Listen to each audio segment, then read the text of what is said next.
To another episode of the English Knowledge Fundamentalist Academy. Reference books like the Encyclopedia and Dictionary to look into more detail. Because reading a book is not just about finishing the book and learning about what the book's about, it's also about gaining knowledge. So we're going to gain knowledge in the book. Philosophy is what we're studying at the moment. Philosophy appeared in the book, and we're going to go into more detail. Right, let's have a look at this. The term philosophy cannot be defined precisely because the subject is so complex and so controversial. Different philosophers have different views on the nature, methods, and range of philosophy. The term philosophy itself comes from the Greek philosophia, which means love of wisdom. In that sense, wisdom is the active religion, tradition, or authority. But the Greek philosophers considered those sources of knowledge unreliable. Instead, they sought answers by thinking and by studying nature. Philosophy has also had a long history in science and philosophy, chiefly because of travel and communication as a result. Philosophy. We covered the explanation, but I'd like to go into more detail. But we're going to have a little. Let's reflect on that for a minute. I was going to start smoking my cigarette, and we'll get on with the importance of philosophy. That's the next step.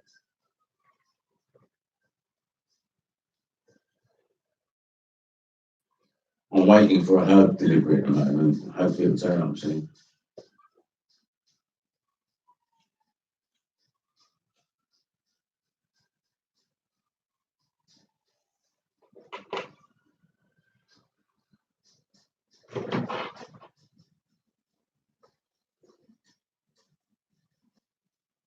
Last night's stuff wasn't as good, but I did fall asleep. It did knock me out. It really did. It was enough. It was enough. It was all right.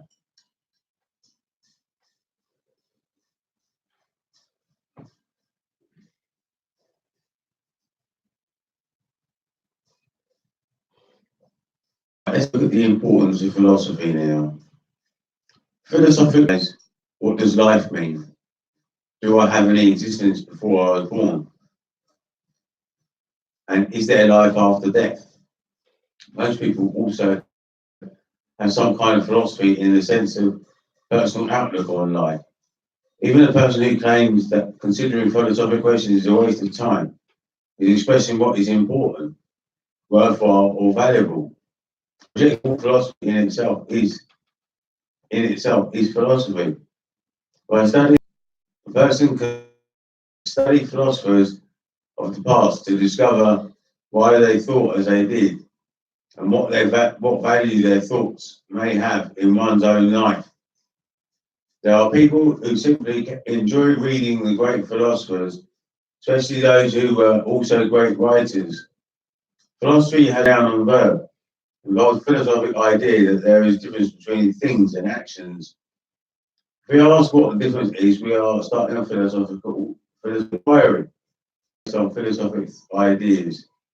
Whether that institution, industry, business, or education have led to the overthrow of governments, drastic changes in laws.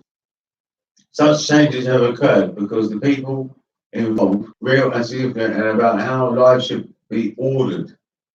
Systems of education follow society's philosophic ideas about what children should be taught and for what purposes. Democratic societies stress that people learn to think and make choices for themselves.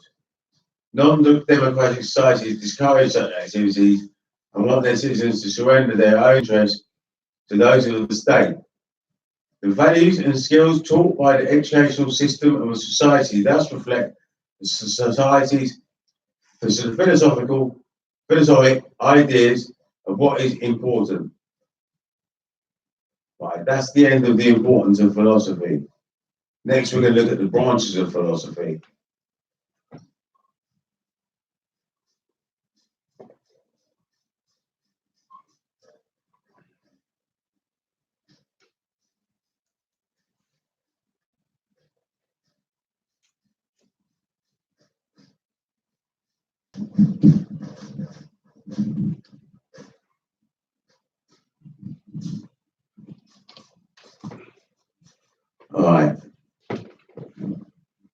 Philosophic inquiry can be made into any subject. Right, I'm sorry, branches of philosophy. Philosophic inquiry can be made into any subject because philosophy deals with everything in the world, but traditionally and for purposes of study, philosophy is divided into 5 branches, each organized around certain distinctive questions. The branches are 1. Metaphysics, 2. Epistemology, 3. Logic, and 5. Aesthetics. In addition, the philosophy of language has become so important during the 1900s that it is often considered another branch of philosophy. I'll just stop there, and we're going to move on to metaphysics in a minute. We've already sort of covered metaphysics really by studying it in detail. We'll look at metaphysics next.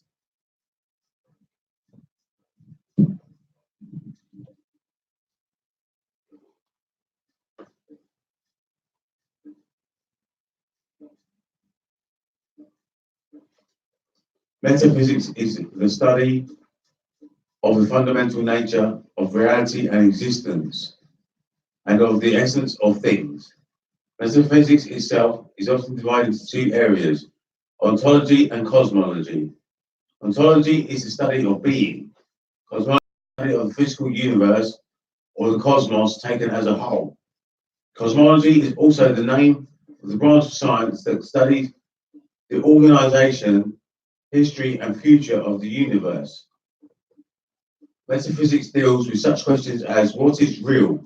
What is the distinction between appearance and reality? What are the most general principles and concepts by which our experiences can be interpreted and understood?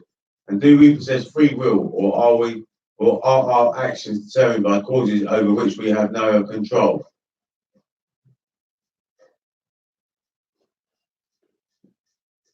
Materialism, idealism, mechanism, and teleology. Materialism maintains that only matter has real existence and that feelings, thoughts, and other mental phenomena are produced by the activity of matter. Idealism states that every material thing is an idea or a form of an idea. In idealism, mental phenomena are what is fundamentally important and real. Mechanism maintains that all happenings result from purely mechanical forces, not from purpose, and that it makes no sense to speak of the universe itself as having a purpose.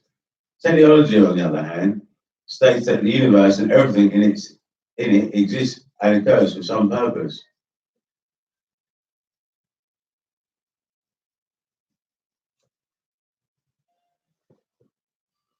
Basically, metaphysics is the study of the fundamental nature of reality and existence and of the essence of things. The first sentence sums it up. So we've already looked at reality, and we've already decided that reality is measurements. So that's metaphysics covered. I've covered that. Epistemology, we're going to get onto that in a minute.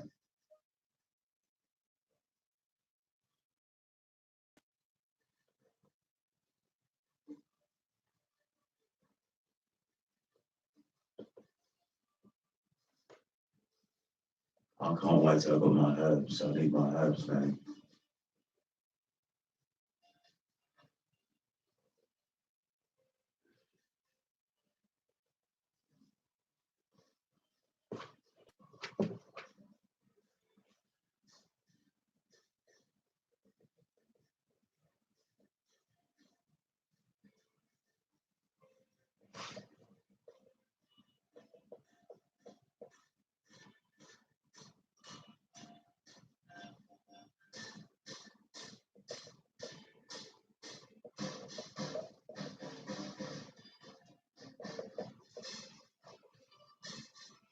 Epistemology aims to determine the nature, basis, and extent of knowledge. It explores the various ways of knowing, the nature of truth, and the relationships between knowledge and belief. Let's end it there, because that explains epistemology and the relationship between knowledge and belief. Right, knowledge and belief. Now, we've already looked at knowledge. What is belief? Should we study the word belief?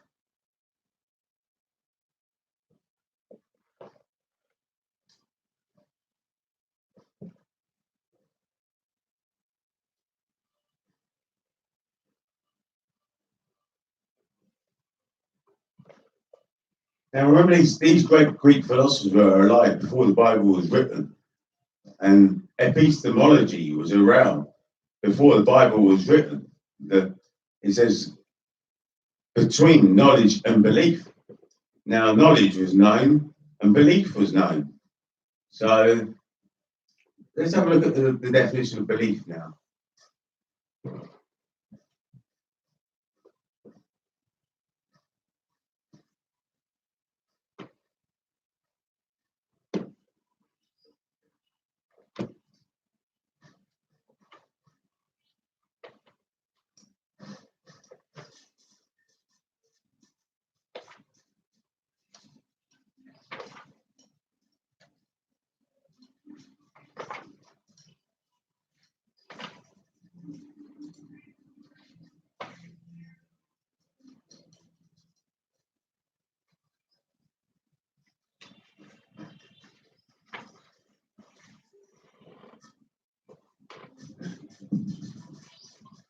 Belief. Something, a fact or statement accepted as having an existence and held to be true. Something, a fact or statement accepted as having an existence and held to be true. Specific of a body of religious doctrine and faith.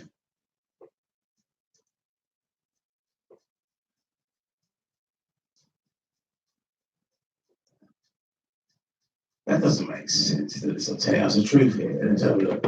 We've got to study this again.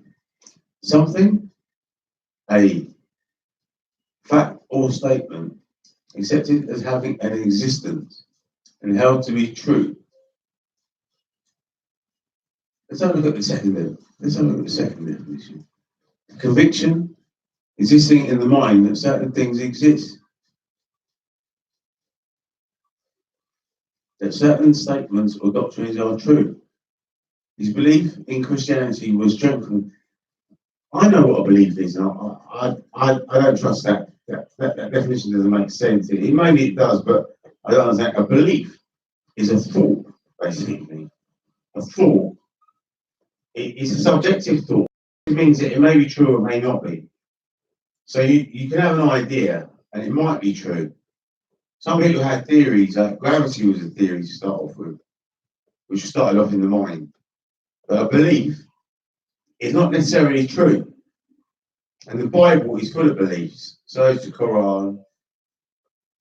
The belief of heaven and hell. Now, I don't believe in heaven and hell. I don't believe that we go to two places. I believe it all goes to the same place. Or we go nowhere.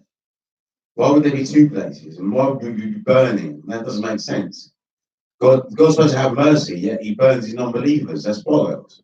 God does not burn his non-believers. God has some better than me. I would not burn my non-believers. All you idiots out there don't pay attention to me. I don't give a motherfucking fuck about you. You can suffer to the fucking day you die. Fuck you. If you're not prepared to fucking listen or open a book, fuck you. Don't come whinging to me and don't come asking me for money. Fuck you.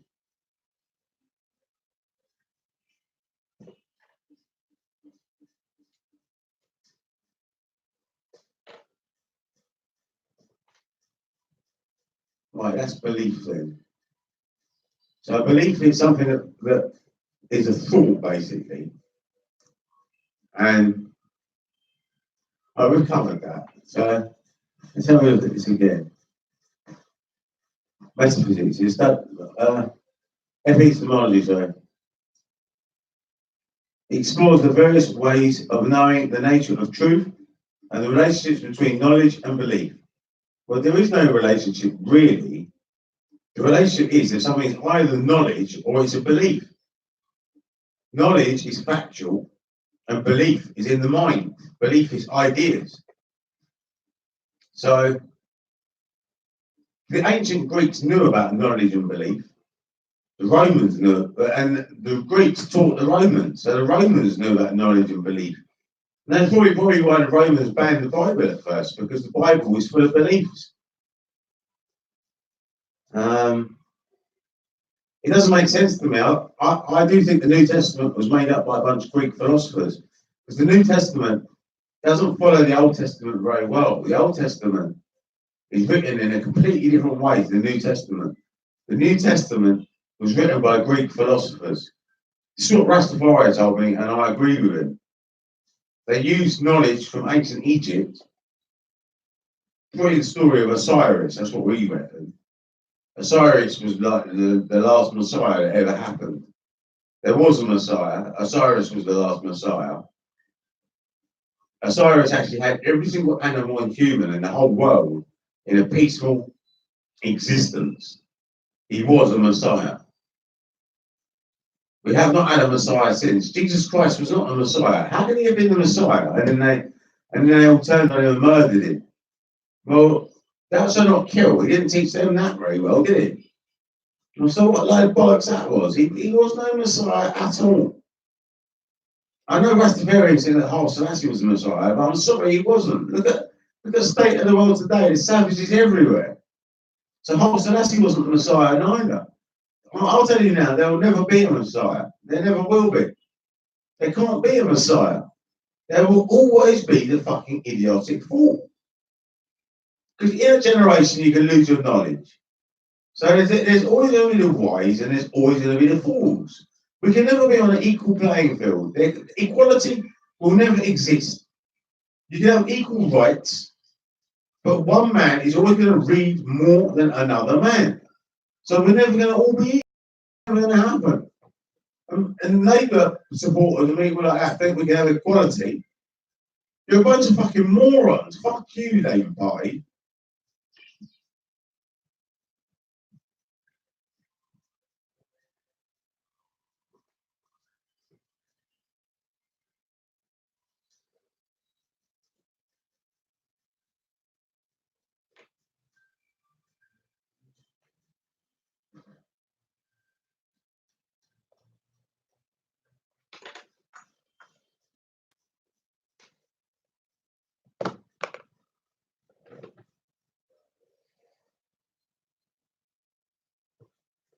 Right, I think we've covered epistemology now. See, when you look into philosophy, it's not too difficult, really. Let's have a look at the next stuff. Logic. Now, logic, I'll explain logic to you. Logic, let's read this first.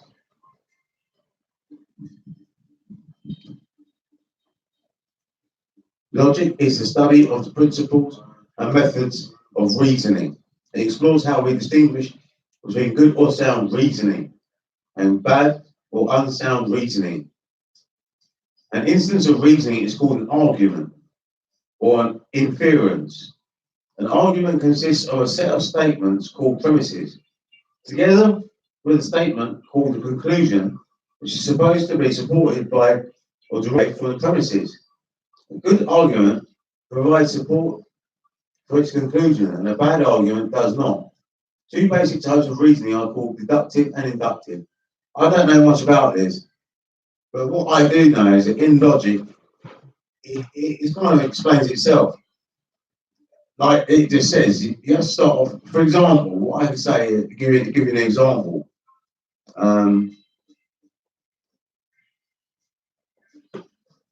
me see in philosophy. Well, what we could say is that